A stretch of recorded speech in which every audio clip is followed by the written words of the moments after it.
Sabarimala പ്രശ്നമില്ലെങ്കിലും E D കേരളത്തിൽ വരും. മഴക്കാറ് മാനത്ത് കാണുമ്പോൾ തവളകൾ ശബ്ദം ഉണ്ടാക്കും. തെരഞ്ഞെടുപ്പ് അടുത്ത് വന്നാൽ ഇ ഡിക്ക് കേരളത്തിൽ വരാതിരിക്കാൻ പറ്റില്ല.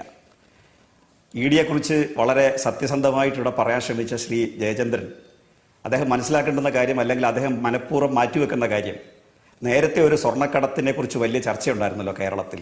വിമാനത്താവളം വഴി വന്ന സ്വർണം, പിന്നെ അതിന് വിമാനത്താവളം വഴി മാത്രമല്ല ബിരിയാണി ചെമ്പിനകത്ത് വന്നു, അതുപോലെ ഈന്തപ്പഴത്തിനകത്ത് അതിൻ്റെ കുരുവിന് പകരമായിട്ട് സ്വർണം കയറി വന്നു, പിന്നെ ഖുറാനകത്ത് സ്വർണം കയറി വന്നു. എവിടെയാണ് ഈ സ്വർണം?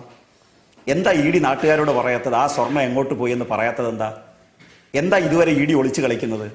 ഇനി ഇ ഡിയുടെ ഒരു പ്രധാനപ്പെട്ട ഉദ്യോഗസ്ഥനെ പുറത്താക്കിയല്ലോ അതിൽ നിന്ന്. ആ ഉദ്യോഗസ്ഥനല്ലേ മുഖ്യമന്ത്രിക്കെതിരായിട്ട് അന്വേഷണം നടത്തിയത്?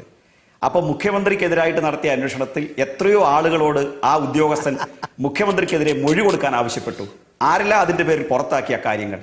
അങ്ങനെ ഒരു ഉദ്യോഗസ്ഥനല്ലേ നിങ്ങൾ പറഞ്ഞു വിട്ടത്? അവസാനം ആ ഉദ്യോഗസ്ഥനെ പുറത്താക്കേണ്ടി വന്നില്ലേ?